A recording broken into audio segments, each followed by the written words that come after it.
ठीक आहे. तर हे बेसिक लक्षात ठेवा की काय आपण फक्त थिअरी शिकणार नाहीये, थिअरी प्लस प्रॅक्टिकल दोन्ही शिकणार आहे. आणि हे सगळं येण्यासाठी तुम्हाला पहिल्यांदा कोणता सब्जेक्ट यावा लागतो, इथे बघा नाव आहे मायक्रो कंट्रोलर.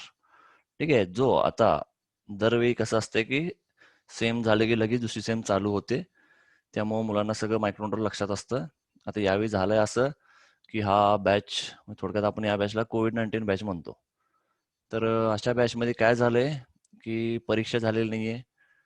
जेव्हा परीक्षा असते तेव्हाच आपण अभ्यास कमी करतो. मग परीक्षा नसल्यावर तर अभ्यास आपण किती केला असेल हे तुम्हाला माहित आहेच.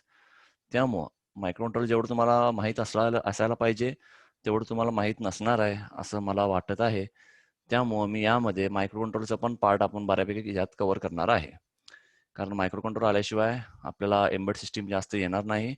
बेसिक कन्सेप्ट्स क्लिअर होणार नाही. प्रोग्रामिंग आपल्याला करताना थोड्या बेसिक गोष्टी लागणार आहेत. त्यामुळे हे सगळ्या गोष्टी शिकण्यासाठी आपल्याला पुन्हा मायक्रो कंट्रोलरचा थोडाफार पार्ट आपल्याला रिवाइज करावा लागणार आहे किंवा थोडाफार मला परत शिकावं लागणार आहे. थोडक्यात या एका क्लासमध्ये आपण 2 क्लास शिकणार आहोत थोडक्यात. मायक्रो कंट्रोलर आणि त्याचबरोबर एम्बेडेड सिस्टीम्स. फक्त फरक काय? मायक्रो कंट्रोलरमध्ये जो प्रोग्राम होता, तो प्रोग्राम कोणता होता तर फक्त असेंब्ली लँग्वेज प्रोग्राम होता. ठीक आहे. तर यात आपण बघणार आहे सी प्रोग्राम. तर आता हे शिकत असताना मी तुम्हाला पुन्हा असेंब्ली प्रोग्राम काही शिकवणार नाहीये. त्याची गरजही नाहीये. पण मायक्रो कंट्रोलरचे जे काही बेसिक आहेत, ते तुम्हाला माहीत असणं गरजेचं आहे. म्हणजे फॉर एक्झाम्पल त्यामध्ये टायमर्स होते, सिरियल कम्युनिकेशन होते, पॅरलल पोर्ट्स होते, सिरियल पोर्ट्स होते. हे सगळ्या गोष्टी आपल्याला माहीत असणं गरजेचं आहे. त्यांचे डिटेल्स माहीत असणंही गरजेचं आहे. ठीक आहे. तर त्यामुळं आपण या सगळ्या गोष्टीवर भर देणार आहोत. ठीक आहे. तर त्यामुळे तुम्हाला मायक्रो कंट्रोलरचं बेसिक पुन्हा मला सांगावं लागणार आहे. आणि आता सिक्वेन्स तुम्हाला दिसतंय काय? पहिला टॉपिक हा आहे, दुसरा हा, तिसरा, चौथा आणि पाचवा. तर हे सिलेबसमध्ये असं असलं तरी आपण शिकताना असं शिकणार नाहीये. ठीक आहे. मी कधीही सिलेबसप्रमाणे शिकवत नाही, पण जेव्हा पूर्ण आपला कोर्स संपेल, क्लास संपेल, तेव्हा तुम्हाला लक्षात येईल की सगळा पार्ट सिलेबसचा कव्हर झालेला आहे. ठीक आहे. मी इंट्रोडक्शनचा थोडा पार्ट पहिल्यांदा घेणार आहे. पूर्ण एम्बेडेड सिस्टम आपण बघणार नाही. फक्त मी सुरुवातीला इंट्रोडक्शन पार्ट घेणार आहे, जे तुम्हाला एम्बेडेड सिस्टम म्हणजे काय करण्यासाठी गरजेचं आहे. त्यानंतर आपण सेकंड टॉपिक स्टार्ट करणार आहे, प्रोग्रामिंगचा आहे. त्यानंतर आपण डायरेक्ट फोर्थ टॉपिक बघणार आहे. हा आपण प्रोग्रामिंगचा, इंटरफेसिंगचा. ठीक आहे. तर हे पहिले आपण 2 आणि 4 पहिला संपवणार आहे. हे 2 मिळूनच जवळजवळ 16 आणि 18 34 मार्क आहेत. हे 2 तुम्हाला जमले तर तुम्ही कोणताही प्रॅक्टिकल रन करू शकता. ठीक आहे. एम्बेडेड सिस्टमचं प्रॅक्टिकल थोडक्यात तुमचं हे 2 टॉपिक झालं, की ऑलमोस्ट तुमचा सिलेबस जास्तीत जास्त कव्हर केला जातो. म्हणजे असं म्हणूया आपण जवळजवळ 34 आपण म्हणतोय फक्त इथं, पण ऍक्च्युअल पेपरमध्ये तुम्ही 40 प्लस किंवा 50च्या आसपास मार्कचा पेपर तुम्ही अटेम्प्ट करू शकता या 2 टॉपिकवर. ठीक आहे. कोणता? युनिट 2 आणि युनिट 4 वर. आणि हे खूप महत्वाचे आणि भिवून जाऊ नका. एम्बेडेड सी म्हटल्यावर तुम्ही भिता की अरे आधी सी नॉर्मल येत नाही आणि एम्बेडेड सी काय येणार आहे, असं साहजिकच सगळ्यांना वाटतं. पण काय काळजी करू नका, आपण एकदम बेसिक पासून जाणार आहे. पूर्ण सी शिकायची गरज नाही. जेवढं आपल्याला गरज आहे तेवढं सी तुम्हाला सांगितलं जाईल. त्यातनं तुम्ही पूर्ण प्रोग्राम स्वतः लिहू शकता. ठीक आहे. आता काहींच्या मनात असेल की आम्हाला मायक्रो कंट्रोलरचा आम्हाला एम्बेड सिस्टम असेंब्ली प्रोग्राम येत नव्हतं, सीचं काय येणार आहे. तर त्याचं काही टेन्शन घेऊ नका. असेंब्लीमध्ये तुम्हाला झिरो जरी नॉलेज असलं तरी तुम्ही एम्बेडचं सी प्रोग्रामिंग लिहू शकता. आणि असेंब्लीपेक्षा सीचा प्रोग्रामिंग सोपा पडतो आणि मोस्टली पुढे पण प्रॅक्टिकल लाईफमध्ये यूज केलं जातं. त्यामुळे असं काही विचार करू नका की आपल्याला असेंब्ली काही येत नाही, मग सीचं कसं जमेल. एकदम सोपं आहे, काही अवघड नाही. जर तुम्हाला बेरीज, वजाबाकी, मल्टिप्लिकेशन वगैरे करता येत असेल तर तुम्ही सी प्रोग्रामिंग पण लिहू शकता.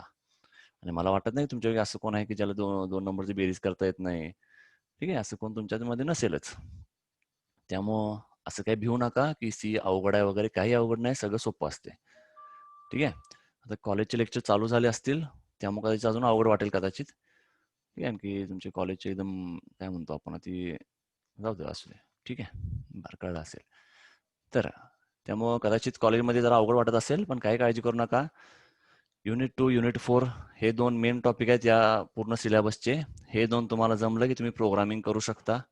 ठीक आहे. आणि परीक्षेचं काही टेन्शन घेऊच नका. तुम्हाला नंतर टॉपरची लिस्ट वगैरे दाखवेन, त्यातनं तुम्हाला लक्षात येईल. तर शक्यतो आपल्या क्लासला जे असतात त्यातलंच कोणतरी एम्बेडमध्ये टॉपर असतो. ठीक आहे. अजूनपर्यंतचा रेकॉर्ड आहे, तर यावेळी तुमच्यावर आहे. बघूया आपण काय होतंय. ठीक आहे. तर हे मी काय करणार, शक्यतो पहिला इंट्रोडक्शनचा एकदम थोडा पार्ट घेणार आहे. पूर्ण टॉपिक 12 मार्काचा मी संपवणार नाही स्टार्टला. स्टार्टला याचा थोडा पार्ट घेतला जाईल. त्यानंतर सेकंड आणि फोर्थ टॉपिक संपवला जाईल. नंतर पुन्हा मग 1, 3, 5 हे टॉपिक संपवले जातील. असं करून तुमचं एकत्र टोटल 70 मार्कचा सिलेबस कव्हर होईल. आपल्याला जास्त वेळ लागतो फक्त युनिट 2 आणि युनिट 4 ला. बाकी 3, 5, 1 हे जास्तीत आपण असं म्हणूया की एका टॉपिकला 2 लेक्चर जास्त झाले. ठीक आहे, म्हणजे असं पळून शिकवलं जाणार नाही, तुम्हाला कळेल अशाच पद्धतीने शिकवलं जाईल. पण हे लवकर होऊन जाईल. युनिट 1, 3 आणि 5 हे लवकर होऊन जातील. फक्त 2 आणि 4 ला जरा आपल्याला वेळ लागेल. ठीक आहे, कारण की हे प्रोग्रामिंग आहे. तुम्हाला सी वगैरे आधीपासून येत नसतं जास्त, येत असलं तरी पण जास्त बेसिक आठवत नसतं. त्यामुळं शक्यतो ह्याच्यावर आपल्याला जास्त भर द्यावं लागतं युनिट 2 आणि युनिट 4 वर. ठीक आहे, त्यामुळे माझा मेन फोकस युनिट 2 आणि युनिट 4 वर असेल. ॲज अ इलेक्ट्रॉनिक्स इंजिनियर तुम्हाला या 2 गोष्टी चांगल्या माहीत असल्या पाहिजे. ठीक आहे, बरं. तर त्याचबरोबर काय म्हटलं आपण, प्रॅक्टिकल पण आपण घेणार आहे क्लासमध्ये. फक्त थेरी शिकवलं जाणार नाही. थेरी बरोबर प्रॅक्टिकल असेल, म्हणजे थोडक्यात तुमचं जनरलमध्ये जे काही प्रॅक्टिकल असतील ते सगळे आपण इथं डायरेक्ट रन करून बघणार आहे. ठीक आहे, आणि आपल्याकडे दोन्ही क्लास असेल, थेरी प्लस प्रॅक्टिकल. ठीक आहे, आता काही जण म्हणतील की सर ऑनलाईनपेक्षा ऑफलाईन बरं वाटतं. पण ठीक आहे, आपण ऑफलाईन घेऊ. जेव्हा हे सगळं शांत होईल तेव्हा ऑफलाईन पण घेऊ. पण माझा असा सल्ला असेल की तुम्हाला ऑफलाईनपेक्षा ऑनलाईन बरं पडेल. यामागचं कारण काय, तर जेव्हा आपण ऑफलाईन शिकत असतो, ठीक आहे, आता ठीक आहे की आता मी तुमच्या समोर नाही आहे, ठीक आहे, ते आपण काय कॅमेरावरून तुमच्या समोर येऊ शकतो आपण पुढं.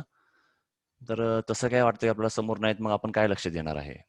ठीक आहे, शेवटी कसं असतंय, कॉलेजमध्ये लक्ष न द्यायचं कारण काय, तर आपण फी भरलेली असती, तेव्हा आपल्याला वाटतं की आता एक्स्ट्रा पैसे आपण देत नाहीये, तेव्हा आपण जास्त बरेच जण निग्लेक्ट करतात त्याला.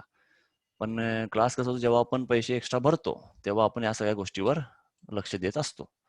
त्यामुळं असं काही विचार करू नका की ऑनलाईन ऑफलाईन करणार नाही. तुम्हाला लक्षात येईलच, तुम्हाला 1-2 लेक्चर झालं तेव्हा, की ऑनलाईनला पण काही फरक पडत नाही, तुम्हाला ते चांगलंच आहे. आणि ऑनलाईनचा एक फायदा काय असतो, तर हे जे काही आपलं लेक्चर चालू असेल त्याचं मी रेकॉर्डिंग ठेवत जाईन आणि तुम्हाला त्याचं लिंकही शेअर केलं जाईल. त्यामुळे काय होईल की जरी समजा एका दिवस तुम्हाला वाटलं की आपल्याला हे पॉईंट कळलं नाही, मला विचाराच. समजा तरीही कळलं नाही तर पुन्हा एकदा रिवाइज करून तुम्ही बघू शकता.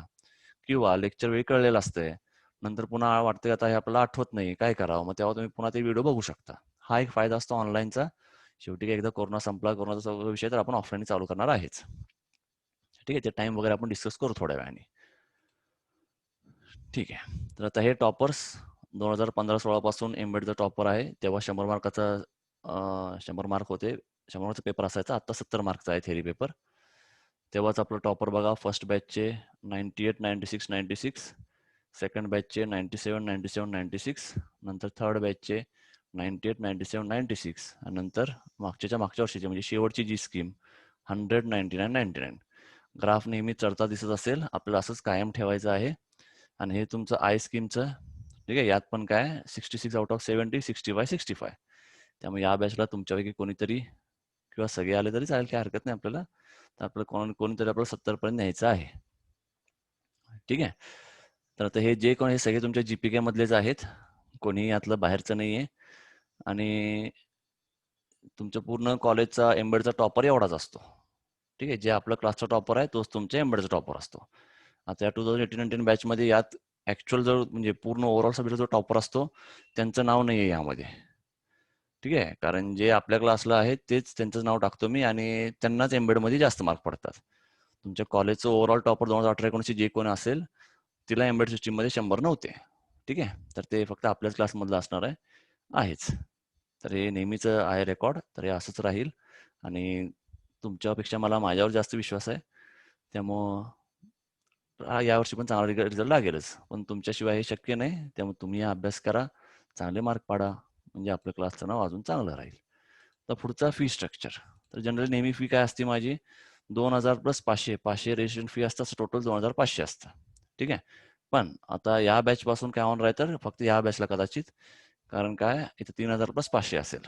यामागचं कारण काय, तर यामुळे तुम्हाला मायक्रो कंट्रोलर आणि एम्बेड सिस्टीम दोन्ही शिकावं लागणार आहे, त्यामुळे एवढी याची फी असेल. ठीक आहे, तर आता हे भरायचं कसं वगैरे ते पण सांगूया. टोटल फी काय म्हटलं, 300 प्लस 500, 3500 आहे. रजिस्ट्रेशन फी 500 आहे, जे आपला 28 ऑगस्टच्या आत भरायचं आहे, म्हणजे 29 पासून आपलं क्लास चालू होईल. क्लास फी 3000 आहे, जे 1 ऑक्टोबर पर्यंत भरायचं आहे. जर 5 सप्टेंबर पर्यंत भरलं तर डिस्काउंट ऑफ 500 आहे. ठीक आहे, सॉरी, ही इथं करेक्शन करायचं आहे, इथं 5 सप्टेंबर आहे. 5 सप्टेंबर पर्यंत भरला तर 500 प्लस 2500 3000 भरावं लागतील. जर 28 ऑगस्ट पर्यंत भरलं तर 250 प्लस 2500 2750 भरावं लागतील. ठीक आहे, तर हा असा जनरल स्ट्रक्चर असेल. क्लासचं टायमिंग म्हटलं आपण तर रोज एक तर 6ला ठेवता येईल संध्याकाळी, किंवा शनिवार रविवार 2 तास ठेवता येईल. 9च्या पुढे कधीही सकाळी. हा असेल ऑनलाईनचा टाईप, किंवा दोन्ही करता येईल. रोज 6 वाजता पण आणि शनिवार रविवार पण 2 तास घेता येईल. ठीक आहे. तसं ऑफलाईनचं टायमिंग असेल एक तर शनिवार रविवार 2 तास, किंवा रोज 5 किंवा 6 वाजता. सकाळचं टायमिंगचं गॅरंटी नाहीये. हा असा एकंदरीत आपला क्लासचा पॅटर्न असेल. ठीक आहे. फॅसिलिटीज काय काय तुम्हाला मिळतात, तुम्हाला नोट्स मिळतील, सॉफ्ट कॉपीला नोट्सचे असतील, आणि नंतर लाईव्ह प्रॅक्टिस आपले चालू असतीलच. डाऊट क्लिअरिंग सपोर्ट असेल, कधीही तुम्ही विचारू शकता. फक्त सकाळी 9 ते 4 टायमिंग सोडून कधीही डाऊट विचारू शकता. त्याचबरोबर आपला टेलिग्रामचा ग्रुप असणार आहे, ज्यामध्ये तुम्हाला डाऊट क्लिअरिंग काय असेल तुम्ही तिथं करू शकता. ठीक आहे. शक्यतो माझा विचार आहे लगेच आता येत्या शनिवार रविवारपासून आपला क्लास चालू करायचा. तर तुम्हाला हे सगळं कळलं असेल. काही डाऊट असेल विचारू शकता, काही शंका असेल विचारू शकता. नसेल तर आपण इथं एंड करूया. काय कोणाला काय विचारायचं आहे का? ठीक आहे. आज काय एक्झॅक्ट मी शिकवायला चालू करणार नाही. आधी हे क्लिअर झाल्यावरच सगळं आपण सॉल्व्ह करू. बरं, कोणाला काय विचारायचं आहे का? विचारायचं आहे किंवा काय सांगायचं आहे, सजेशन वगैरे द्यायचे असतील तर देऊ शकता.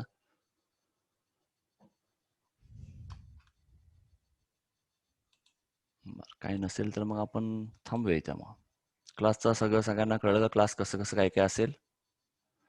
ठीक आहे. हे फक्त एम्बेडची फी एवढी असणार आहे.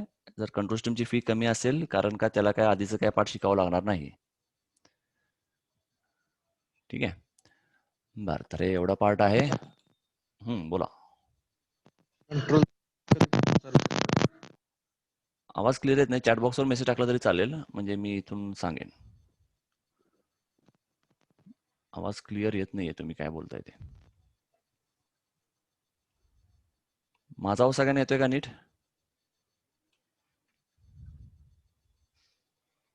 हो, ठीक आहे. काय डाऊट असेल विचारू शकता.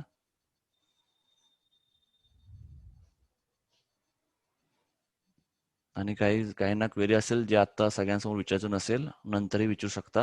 नंबर सगळ्यांना माहीत आहेच. फक्त 9 ते 4 या टायमिंगला कोणी फोन करू नका. 4च्या पुढे कधीही कॉल करा, उचलला जाईल. ठीक आहे. बरं, कंट्रोलचं जर म्हटलं तर कंट्रोलचं अजून मी विचार केला नाहीये तसं, पण करू चालू. त्याला काय, त्याची फी 2000 असेल आणि रेशन फी आपली नेहमीची 500 रुपये. मग ते एकदमच रेशनच्या वेळेस भरलं तर ते 2000 फी असेल, किंवा नंतर भरलं तर 2000 + 500 अशी फी असेल. ठीक आहे. याला फक्त काय होतं की तुम्हाला एक्स्ट्रा पार्ट शिकावा लागतो, म्हणून एम्बेडेड सिस्टीमला एक्स्ट्रा फी आहे. ठीक आहे. कंट्रोलचा क्लास कधी चालू करणार? ठीक आहे. तेच बोललो मी आता. शक्यतो 1 तारखेपासून, सप्टेंबरपासून चालू करूया आपण. त्याआधी तुमचं टायमिंगचं सगळं फिक्स व्हायला पाहिजे, की तुम्हाला कसं टायमिंग चालतंय. ऑनलाईनचं मला वाटत नाही काही प्रॉब्लेम असेल. ऑनलाईन तुम्हाला रोज 1 तास आणि शनिवार रविवार 2 तास चालत असेल, तर रोज संध्याकाळी 6 वाजता आपण घेऊ शकतो, आणि त्याचबरोबर शनिवार रविवार घेता येईल एक्स्ट्रा. ठीक आहे. या व्यतिरिक्त कोणाला काही डाऊट असेल, काय असेल तर मला कळवा. 28 तारखेच्या रजिस्ट्रेशन करा, म्हणजे शनिवार रविवार क्लास चालू करता येईल. ठीक आहे. आता फक्त एम्बेडेड सिस्टमचं मी म्हणतोय क्लासचं, त्यामुळे आता फक्त एम्बेडेड सिस्टमचं रजिस्ट्रेशन असेल. आणि जेव्हा त्याचं ते चालू होईल त्यानंतर 1-2 आठवड्याने आपण कंट्रोल सिस्टमचा बघूया परत.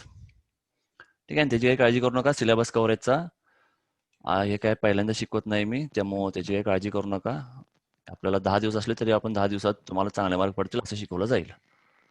त्यामुळं त्याचा काही विचार करू नका, की लेट चालू केलं तर काय कळेल का वगैरे. सगळं कळेल. पहिल्यांदा शिकवत नाही मी, त्यामुळे त्याची काळजी करू नका. ठीक आहे. बरं, या व्यतिरिक्त आणि कोणाला काही डाऊट वगैरे काय, किंवा काही विचारायचं आहे वगैरे?